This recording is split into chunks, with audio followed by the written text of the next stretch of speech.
Welcome back, everyone. We are back with another Drop a Line. Thank you for dropping by. Tonight, we have the author of Her Story Part 1, Discerning Her Shadows, Tara Webb, joining us for a chat. This is Drop a Line.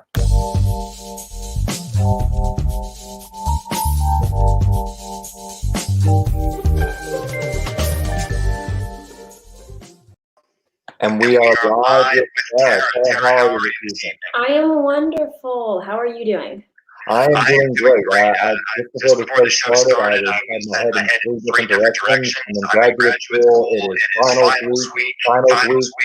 So I'm awaiting the second week of May, where I feel like my thought process will return to a linear path somewhat. That is definitely an intense time, for sure. Oh, absolutely. But yes, we are, whatever the case may be, we are here. And Echo real bad test device locations. Echo coming from me, testing 1, 2, 3. Let me try lowering the volume on my phone. See if that helps a little bit. I know I project sometimes. Andrew, how am I doing now? 1, 2, 3, 1, 2, 3.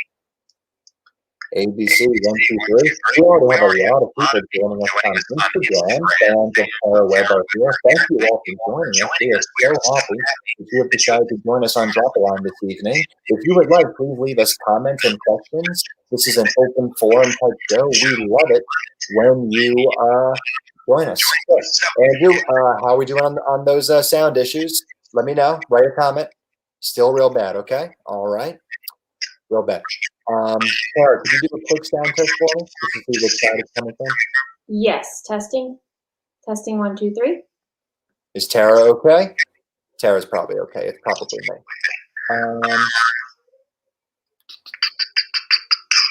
me.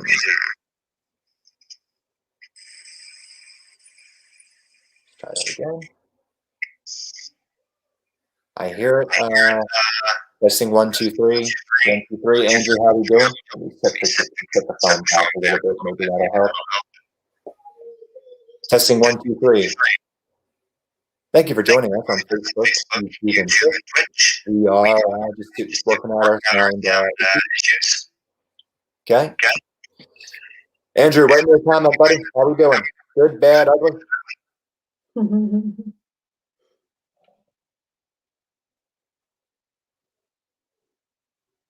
Okay. Tara, go ahead and talk.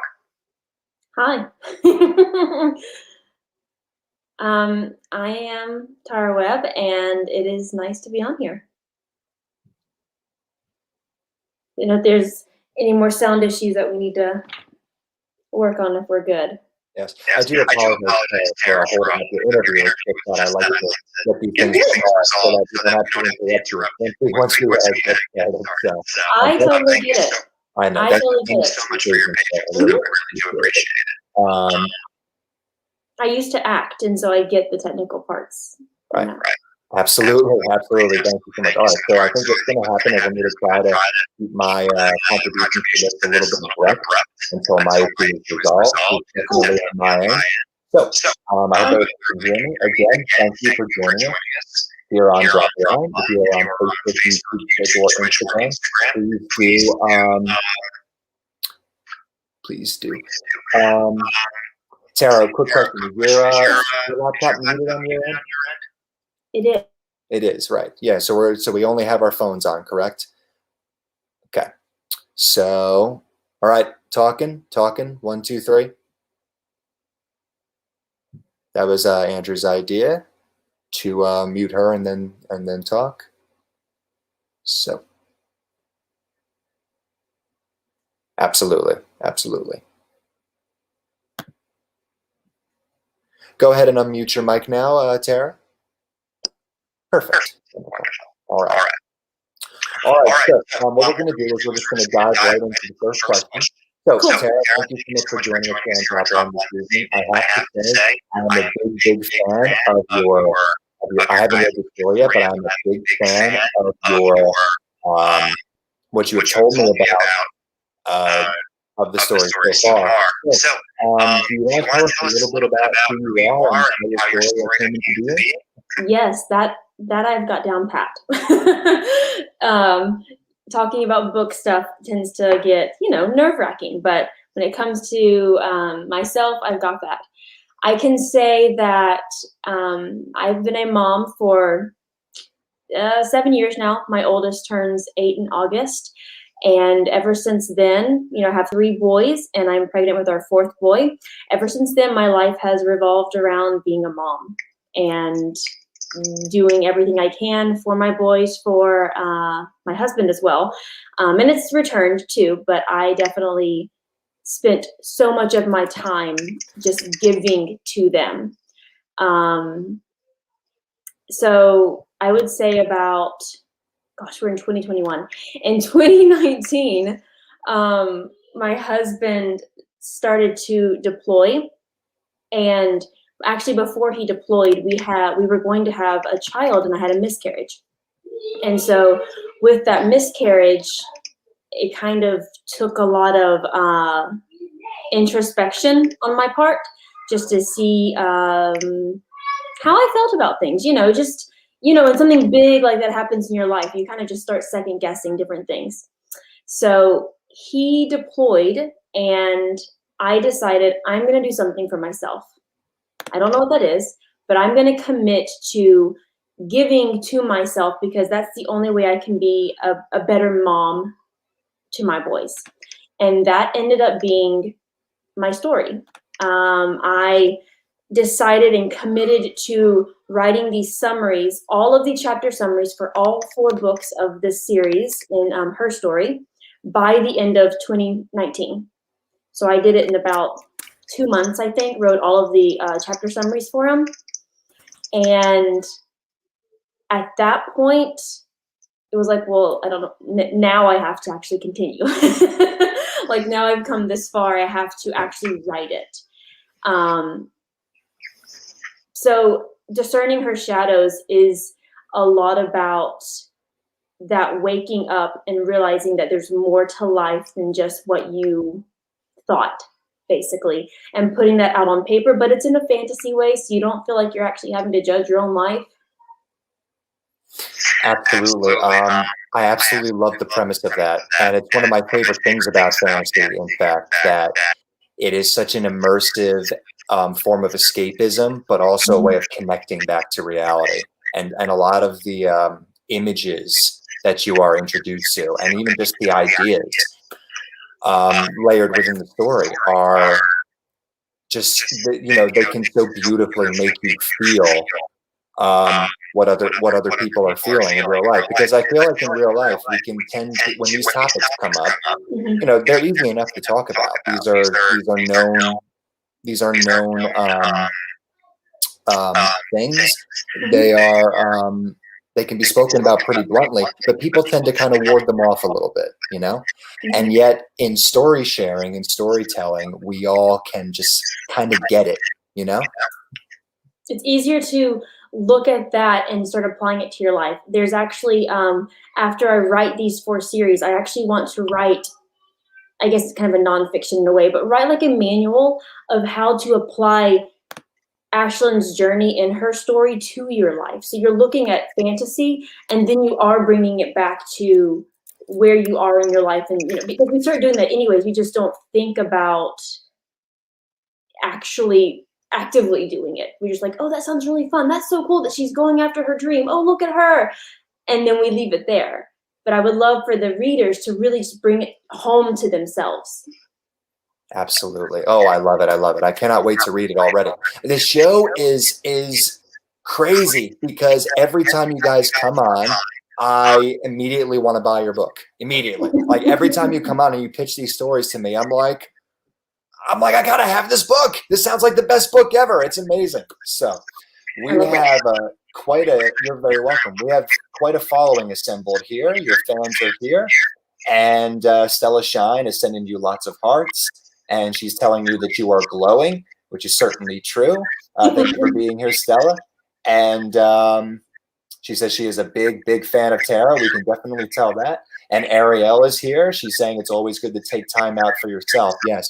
That, to me, is one of the things about your story that I think resonates the most. And the reason it resonates with me, and perhaps you'd like to comment on this, is because I feel like so many people need to hear that message. Yes, definitely. Especially whenever, if you're in a relationship, you don't even have to be a parent, in a relationship, or, you know, doing your best to make it through the day. You're just trying to check off lists because it seems easier in our mind of like, I can do this and I can do that. And hey, look what I did today. But the one thing we tend to forget is, where did I put myself on that list? And usually it's at the very bottom, if we even make the cut, really. Absolutely. Absolutely. So, so I would love to talk a little bit about the process. We know why you created the story. We know how it came to you, but I would love to hear a little bit about the process by which the book was created. And I'm very curious, had you done any writing before? And once you started with this particular project, was it different than you expected? Was it a big change in your life? Were there any huge surprises? Like, take us into that moment, you know? So I would say I have written before, but I have not written a novel. Going to college, I was a theater and performance studies major. So that basically meant lots of papers, a lot of research. And that's where I learned how to put my flair in, but also, you know, really write. And it was more of a research writing too. But, you know, with storytelling, like you said, it definitely helped along the way. I have not written since college in that way. I journal, but writing was always one of those things that just, hey, that sounds really cool. And I have all these really cool ideas in my head. But that's awesome. And like never going forward. So after I did all of the chapter summaries, and I did that because I wanted to know the main arcs. I wanted to know all of the characters' struggles, all of their issues, anything, you know, working out. And that doesn't mean it's not going to change, but I wanted a baseline. So when I am writing each book, I at least know where it's going to go somewhat. Writing each book, I was very lucky that my husband was able to be sent home from deployment early because of COVID. And he was here, and I basically spent a month inside of my room right here with the door locked, him taking care of the kids and me writing. So I got my first rough draft out within a month. It was intense, and that's probably because I'm a perfectionist and I made it that way. It is difficult now going for book 2 because I don't have that luxury of just shutting the door and locking it. I have to sprinkle it in. That's real life. Real life is sprinkling it in when you can, and committing to it that way.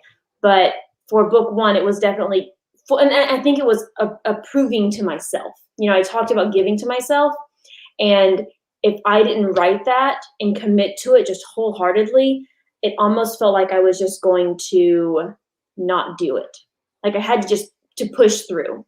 My writing style, I would say, while I have my summaries in front of me, it's almost like the muse tends to drop things on as I come in, as I type. It's a loose summary. And so, you know, if I have a character is going to go out and go into the woods for something, but as I'm actually writing out the story, it's like, that doesn't feel right. That feels like there should be something else there. I follow kind of what the characters say because they tend to be their own people. I could make them, you know, little puppets, but to me, it doesn't feel right. It doesn't feel like it's a true if I'm not following how the characters are. And besides writing, the biggest surprise I would say was learning what all of it meant to me. I have a business as well with this, where I help other women publish themselves. And it's not just publishing books. It's like publishing your business, your story, whatever it is, but doing that with confidence. And when you go out to publish yourself, you have to do a lot of inner work of like who actually am I? Because you're putting something out there that is so fragile that if you don't have that confidence to stand up on it, the first critic can just knock you down hard. So there was a lot of soul searching that I had to do to even figure out who I was as I was writing who Ashlyn is. Absolutely. Wow. There's so much to unpack in what you're sharing, but you're so right. It does bring you to a lot of soul searching, and the process by which these characters come into the world and the process by which these stories develop can really track, your own journey through life. And that's sort of a broad way of saying it, because obviously, you've shared already how tethered it was to your life and your experience, but I'm talking even just like the day to day, like the changes you go through on a daily basis as you embark on this journey. Like your book really becomes, in a way, a timeline of that. And that's always been just so that's always been so crazy to me. Like when I go back and I read an old project and I'm like, who wrote this? So I'm curious when so you've shared a little bit about how what the process was like for you. Who else was involved in the process, though? Did you have any writing partners early on? I would say my best friend is the one that I sent all of my crazy ideas to, because if I talked to my husband, he was like, I don't know what you're saying. That sounds really cool, but I can't follow you at all. He's like a, write it out for me kind of person.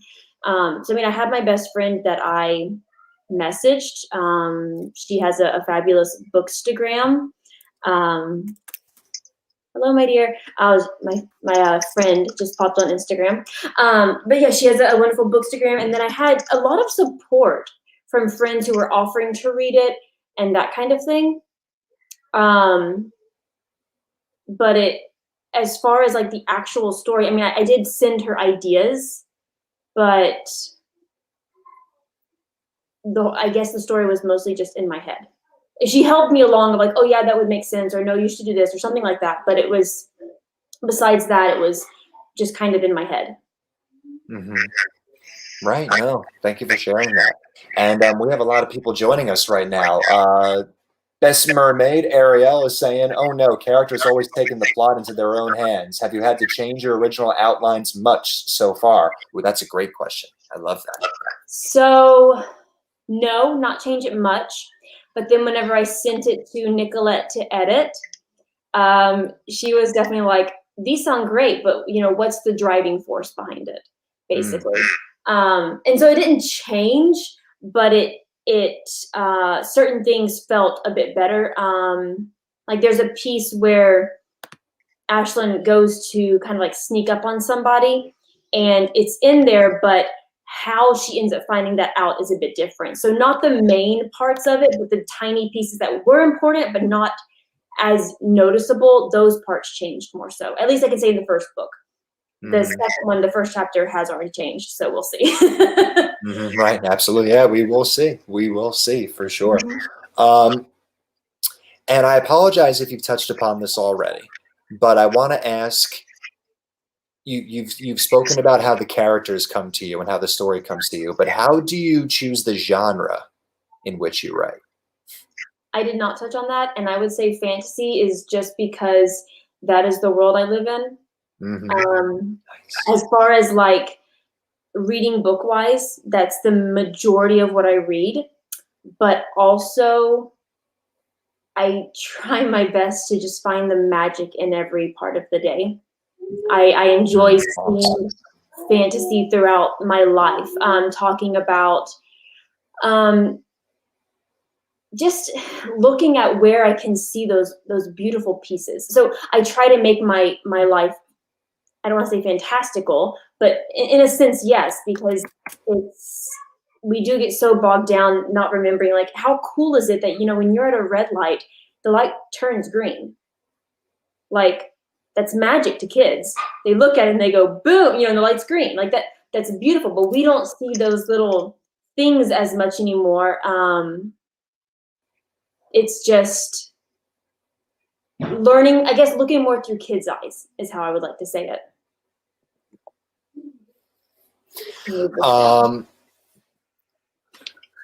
I absolutely love everything that you said, and finding the magic in how did you say that? Finding the magic in every part of your day, was it? Mm-hmm. Yeah, Like, that is amazing. I it's hope you like put that on a book. practicing mindfulness, as you know, there's a huge thing about mindfulness right now, but practicing mindfulness, but in a magical way.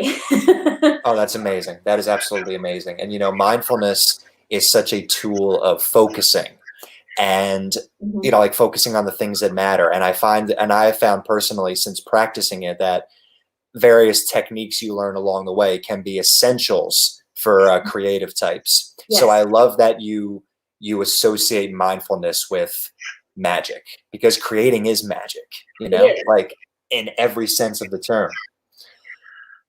Very much so. That's one thing when I talk with my kids about, it's that as long as you have it in your head and actually go after it, it's easy. It's not easy. It's easier to create. Like if you have it in your head and you don't do anything, okay. If you go after it but you don't really know what you're going after, then it has to be the two together. You have to see it and you have to commit to it. Absolutely. Amen to that. Beautiful and courageous. Thank you so much for joining us. It's good to have you here. I love how you add magic in your book with imagery and runes, etc. You have runes? Oh, I like runes. Andrew likes runes too. I'm excited to hear about that. So much meaning between the lines and in your imagery. Want to tell us a little bit about that? Yeah, so my illustrator, I'm part of a group, a community, and I met a bunch of wonderful, magical, amazing women in this group, and one of them is my illustrator. She does illustrations, I think, professionally. I'm not sure of who she does it for, but I asked her if she wouldn't mind illustrating my book because she is just so creative. And so the picture that I just posted yesterday, I think it was, of Ashlyn with like the staff and it has the fabric. In that picture, we chose a rune to actually hide as an Easter egg. And it's a specific rune that shows her, basically her transformation in her thought process in that moment. And it's there if you know it, and if you don't, it's like, oh, okay. Because actually, when I asked her to do it, I was like, this is so beautiful. And then like a month later, I looked at the picture and I was like, oh yeah, the rune. I completely forgot about it myself, but I try to add, like I said, magic throughout the entire thing. It has dragons and fairies, even though you don't see the fairies in this book, there are fairies in the series, and elves, and even some unique creations, I guess, unique magical beasts. Mm-hmm. Oh, that's so cool. So cool. There's so much I want to ask. So much that I want to ask. But before I get into this phase where I start losing my own train of thought, because I have 10 questions rummaging through my mind, I would like to ask you, do you have any questions or comments for myself or the audience, or is there anything that you need touched upon tonight that we haven't touched upon yet? I don't. I will say book 1 is basically who am I in Ashlyn's journey and in our own journey. And book 2, which is called Disparaging Her Hope, is, well, now that I figured that out, what do I do? Oh, awesome. It's that transformation process. But I mean, this one is definitely who am I? And so if there's any questions about, as you're reading through the book, or about, Ashlyn figuring out who she is, or, why, what caused her to wake up, like that kind of stuff, by all means. Ooh, I love it. And I agree with Ariel. Dragons? Yes. Oh, tell me. Dragons are one of my spirit animals, I guess you'd say. I love dragons. They are just misunderstood. Even in the fantasy world, I feel like they can be seen as so evil and, manipulatory, when truly the heart of a dragon is just gorgeous, and the amount of love they have. So you don't notice dragons in the story immediately in this, because they've kind of been thought to be extinct, to be killed out. So a little bit of the backstory that I haven't written that I want to write a prequel for is that there is this huge fight, this huge war between the races in this book, and dragons end up being extinct from what they think. And they aren't really talked about much. And then as you progress further, Ashlyn realizes that she actually has to find the dragons. And she's like, what? Like, what are those things? Like, they don't exist anymore. And so she has to go that. And then all of a sudden a wise sage is like, oh, and go look for the elves too. That's where they are. And, and so she's like, cool. None of this existed 2 days ago. But now I have to go on this awesome journey. That sounds fun. and then for the rest of the series, dragons play a more important role. But this one's just kind of finding your inner dragon, really. It's just finding that inner beast inside of you that is just willing to come out and just show who you are. So I want to talk a little bit more about the fantasy, but I also want to call attention to just how layered your entire storytelling process is, really. Like, even as you are describing, see, this is something that took me a little while to learn. Even as you are describing what a dragon is in your mythology, you're also describing why a dragon is. Mm-hmm. And you do so seamlessly. Like, how did you pick up that tone? Was it innate? Time you learned it? Like, oh, I missed your question. It cut out. How did I pick up your talent for assessing the deeper themes within what you are presenting in the story? Part of that's Nicolette. Thank you for. I mean, I knew them. It was easy for me to I knew them myself, but trying to convey them to her was like, they're there. I know they're there, and that's about it. And it was even more difficult because I love to have secrets, those kinds of things in the book, but you obviously have to say something and get the reader a little bit more information. It can't just be all secrets. And so choosing what to tell and when to tell it was a big thing. And I guess because I believe so much of my story to be real. I mean, I bring it so much into my life that if I looked out the window and saw a dragon flying out there, I'd be like, cool, wonder who that is. Like, I just try to incorporate it so much into who I am that it is seamless because it is just a part of me. Oh, that is so good. And I'm curious, would you other artists and authors? I'm sorry, what'd you say? Would you give that advice to other artists as well? Only if it's natural. Ooh, that's do not force something that's not there. That's not what we're meant to do as authors, as creators. You're meant to write and to do what is natural to you. And I mean, yeah, sometimes we go a little past that, right? We're meant to push the boundaries. But if it feels so unnatural that you're doing something and it's like, cool, I don't know what this means, but I'm just going to do it anyways. Well, then the readers are going to know. The audience is going to know. Absolutely. I wrote this little serial killer book here in 2017, published this in 2017. And ever since, I have been trying to convince people that it is not incorporated into my personal life.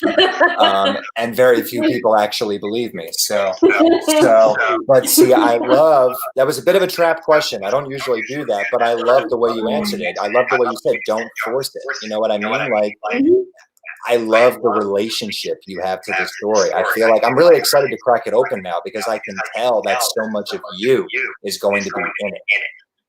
And I will say about your book is that it's on my list to grab to read. I'm excited. Like I said, there are very few books I read that are actually not fantasy. And when I connect with authors, you're right. It makes you want to read their book because you connect with them. But for your book, we all have those thoughts and those things inside of us that are ugly and that we're like, no, they're not part of our real life, but they're there and they're true. So in some ways it is part of your mind, I'm sure. Like it created something that was in there. So I see it as even though it's probably scary and dangerous in certain ways, it's still a part of us. And that's beautiful in its own way. Yes, absolutely. And do you think that people, I'm gonna put you on the spot for this one. Do you think people can have a cathartic experience with a story if you don't put them in danger? I do. I don't think danger is the only thing that makes it cathartic, Hmm. um, because each of us are triggered or are connected to different emotional responses. Um, and if you even look at this as like going to talk to a therapist, that's something I actually recently started doing because that's a very healthy thing in life. Hmm. um, and it doesn't mean that every single session I should be crying my eyes out. That's not healthy. I mean, Hmm. yes, it is healthy to cry, but not to constantly have to have that release. There's other ways to process and to deal with things. And so even then, if you look at catharsis, maybe sometimes catharsis is crying, maybe other times it's anger. So I guess it depends on what your definition of cathartic is. Right. Absolutely. Absolutely. I feel like I'm saying absolutely a lot tonight, and I apologize for that. But I really do just I agree and I resonate very strongly with everything you're sharing with us tonight. I mean, I really think that you speak very truly to how the creative process is experienced by a lot of people who take it up. And I think that there's beauty in how genuinely you allow yourself to experience this, because I think that it really does uh, resonate. And I also want to ride that wave into talking about the awesome following that you have. We got great engagement in the comment section tonight. Thank you, everybody. Blaine says, "Find your inner dragon." I like that. I like it too. Taro is saying, "Hey, hey, good to have you here." And Beautiful and Courageous says, "Find your own flow." Love it, love it. Ariel says, "That's such a wonderful thing to say. So many times in school, they force you to write a certain way instead of letting writers write the way they naturally do." Ooh, Ariel, preach. Tara, can you speak to that? Um, Definitely. I think there's value to writing a way that you're not typically supposed to write. So you do get out of your comfort zone, especially when you're in school, but not to the point of where you're pushing yourself so far that you know it's so uncomfortable. Like we do want to get a little bit out of our skin, but it doesn't mean it should always be painful. A saying that I have is just because I'm strong doesn't mean I want to carry it all the time. Just because I can do that doesn't mean I should. You shouldn't always focus on weaknesses. You can see them, but I mean, you have strengths for a reason. Hmm. Hmm. Amen. Um, Earlier, you spoke about some of the experiences that you've had in your life that led you to needing to focus on yourself. Yes. Now you have embarked on this journey, and now you have produced something from this journey. So I'm curious, how are things for you in your personal life presently? They're really good once I give birth and I don't have a baby inside of me anymore. Sure. But I mean, no, it's things are really good. I think choosing to put myself first was the best decision I have made Hmm. because I can truly be the person other people need who are important in my life. I like to caveat that people, that also give to me as well. I can be there for them in a better way. I'm not running myself dry anymore. My cup was so empty to the point of it was probably starting to shatter. And Hmm. then there are times when, with my husband being deployed, yes, I have to step up and be that strong person, and that is totally okay. But that shouldn't be an everyday thing. Hmm. Um, so now it's definitely knowing how to love myself, and by loving yourself, by giving that to yourself, um, more people see it and they want to do it too, and they want to give to you as well. I have formed the closest friends in my life after starting this book and up until now. That doesn't mean there aren't difficult days. I mean, I had a very difficult time at the end of last year, and then about a month or two ago. You go through those struggles. That doesn't mean they're not going to happen. It just means you have a different perspective of how to get out of them, of how to see them. Yes. Yes. I resonate very strongly with perception and how our stories really, the projects that we embark on can really just change our vision. You know what I mean? And I think that that Mhm. is so important as we go through life. I think that's one of the gifts of the creative process, similarly to how I've experienced it as well. But I also wanted to note real quick that our hearts are with you and your family. And I hope that your new member comes into the world, very, very joyfully.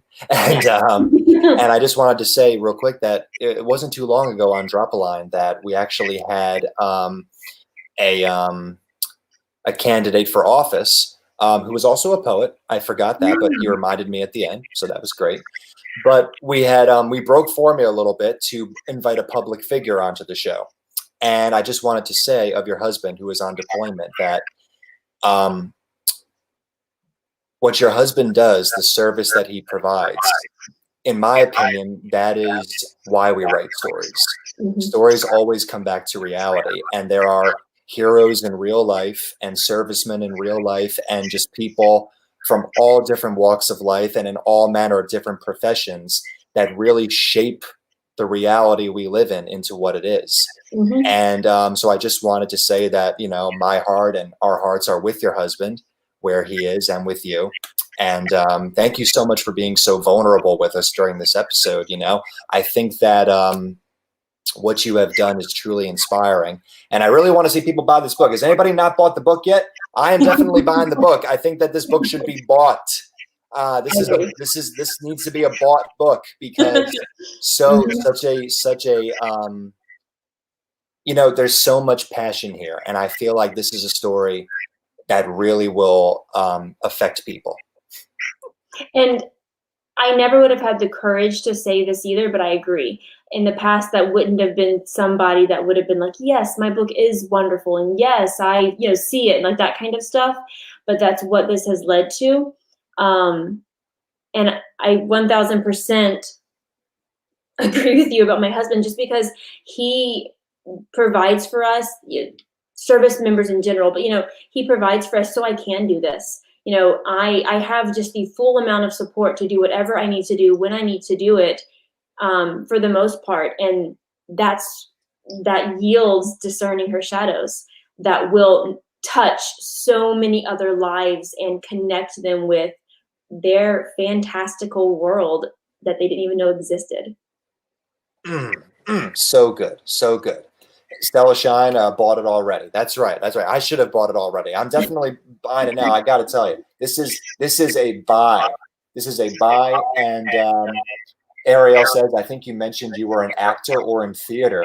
Do you find writing dialogue is a little easier for you with that background? No, not at all. Because as being an actor, I just read what's given to me. I don't change it. I don't do anything, but I can show my expressions.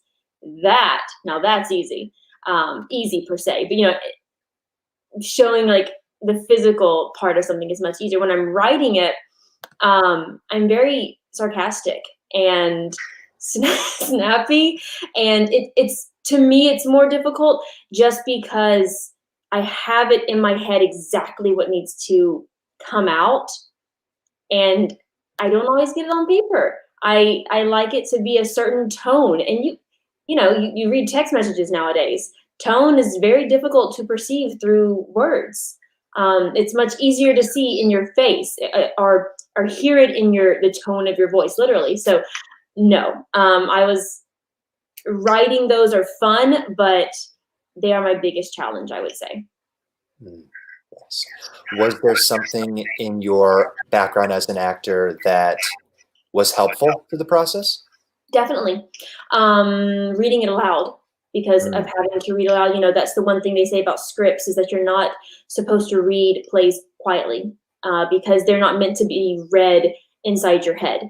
So reading aloud my own script, my own book, a lot of times helped knowing how to phrase certain things, hey, that sounds really weird. I should rewrite that because definitely didn't sound as good. You should reread. Actually, in today's time, I think you should probably reread a lot of what we put out there in general aloud because we don't realize how it sounds. But definitely that part of it and the forming of the characters.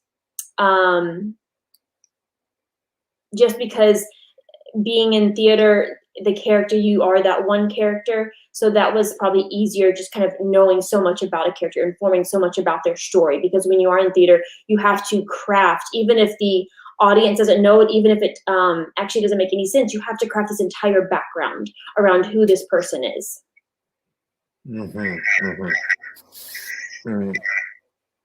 That's amazing. You know, I love when folks like yourself come on the show because I learn so much. Like over the course of this discussion, I always learned a lot, and it's always just fantastic. Like, you know, and I think that, you know, by listening to you for 40 minutes now and hearing about just sort of how layered your experiences in life have been as a person, you know, it makes sense to me that you would produce something that is all about discernment, you know, is all about kind of unpacking the layers. And it's such an amalgam of different things. And I love the title, by the way. I think that was a perfect choice for a title. How did that come to you? Thank you, Nicolette, for the title. Thank you, Nicolette. Because my title was actually A Journey in Understanding. That was my beginning title because that's what it is. And she was like, it sounds like a nonfiction. And I was like, well, it's going to be applied to your life. So yeah. But and then I told her like all the other ones I had, and we have this, I won't say rhythm, but you know, it's her story. That's because part of her story is, you know, in history, it's his story. So I did the point of her story to have the female perspective of her story, I guess. So within each of them, it's like, you know, discerning her shadows, because that was a huge part of the first chapter, seeing a lot about shadows with it and that kind of stuff. The next one being disparaging her hope. And so there is the her inside of each of those. And when she mentioned, hey, your title's good, we can keep it, but it's up to you, I gave her ideas, and she loved it. And it was very, very much a team. She is just a wonderful friend and just a wonderful editor in general, just really helping bring out what the true layer of that is. And it's interesting that you say it makes sense that I would write about discernment, because in my life, seeing me right in the mirror, I'm like, guess so. Yeah. Because you don't take time to look at yourself as much. You're like, yeah, I've gone through all this, and whatever. But looking at it in those terms, you're right. I've been very specific about my life with discerning certain things. I tell you, I really feel like I've been thinking in the back of my mind for close to a year now. I feel like Drop a Line should eventually just have a party with all of us, as many as we can fit on screen, because I tell you, all of you just together have, oh my goodness, you know, it is so great that you were able to find a partner in Nicolette, and that you've been able to just, you know, not be alone throughout this process, because I've recently learned that can be killer. Yes. And even before Nicolette, I had about 5 people in my life who were just top notch on like supporting and loving and just being there, and, you know, listening to it, or you know, reading the first rough draft of like, you know, what is this, like that kind of thing. And having those people when you haven't had them before is just beautiful. You don't realize what you have or what you're missing until you have those people, especially when it comes to creative minds, because we need that kind of camaraderie. Even if it's not like right there beside us the entire time, we want that support. We want to give that support and feel it. Yes. Speaking of support, thank you all for supporting this episode. Thank you everybody who came out to see Tara and myself tonight. Thank you all for watching the show and commenting and participating. It's been awesome. Please do follow my account. Please do keep following and keep sharing and let people know they can come on this show. Tara, I usually around now we start wrapping up. I do want to ask you real quick if you have any remarks for the audience.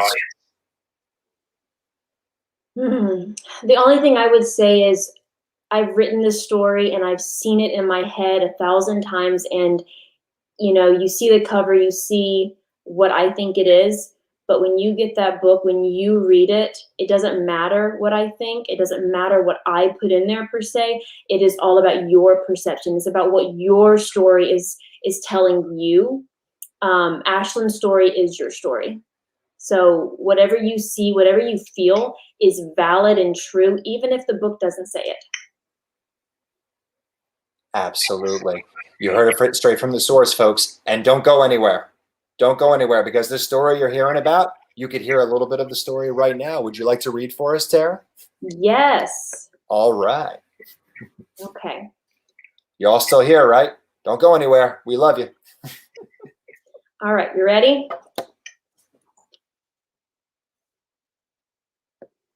Yes. No, the page just like shifted as okay. All right. Stick to the shadows this time. We don't need another problem, Barcinas echoed. We can't run any slower, Ash, Sebastian hollered, dodging another branch. I'm doing my best, she muttered to herself. Arguing with her overconfident cousin would only waste her breath, and each inhale was precious at this moment. A dark figure running on her left and keeping stride caught her eye. Sebastian, she yelled, we're being followed. Barcinas' head pivoted to locate the figure while simultaneously increasing his speed so he could protect Sebastian. Barcinas was in charge of keeping Sebastian safe, and anyone who meant to harm his charge and lover would regret their decision. The being following them was a beast. As Ashlyn ran, she kept an eye on the blurry creature, doing her best to stay upright and moving. Its eyes came into focus as they locked on Ashlyn. The intensity and intrigue made her stomach lurch into her throat. It's a panther, she announced. You go ahead, I'll distract it. She paused to take a breath and placed her hands on her knees for support. No, we have to stick together, Sebastian called back, the agitation bleeding with pure exaggeration in his voice. Just leave her, Barcinas yelled to him. She knows the way and we have to hurry. We won't make it in time if we wait for her. Once again, his words cut her, though he wasn't wrong. Then by all means, your royal annoyance, run on ahead, Ashlyn panted. They didn't wait for her to finish her sentence before picking up their pace. Sebastian was nearly out of earshot when he yelled back, Remember, Ash, stay hidden in the shadows when you get there. A hearing had been called by the king that involved her aunt, the Queen of Lavender. She needed to be in the throne room for the interrogation, looking pristine and proper, or the consequences would be disastrous. She hadn't been told the details, but Ashlyn knew it was precarious when King Theodore called a hearing. Each usually ended with someone leaving in chains, or worse. Ashlyn needed to ensure nothing happened to her aunt. She didn't have any other family left except her aunt and her two cousins, unless she counted the king, and she never did, because he barely considered her family, much less human. Wow, that is so good. Beautifully written and beautifully read. Thank you for reading. Wow, loved that. That's the actor. Loved it. Loved it, loved it, loved it. This book, people, where can we find your book? Amazon. It is going to be on Amazon. Being as you know, being a self-published author, that's the easiest, quickest way. Yes. So it's on Amazon. The ebook is up for pre-order right now, and it actually comes out. The paperback copy comes out the day after my birthday on Monday. So yeah, this Monday is when you can actually get the actual paperback, which is pretty cool. We will definitely be posting about that here on Drop a Line for sure. While we have you, while we're all on the air with you, happy birthday in advance.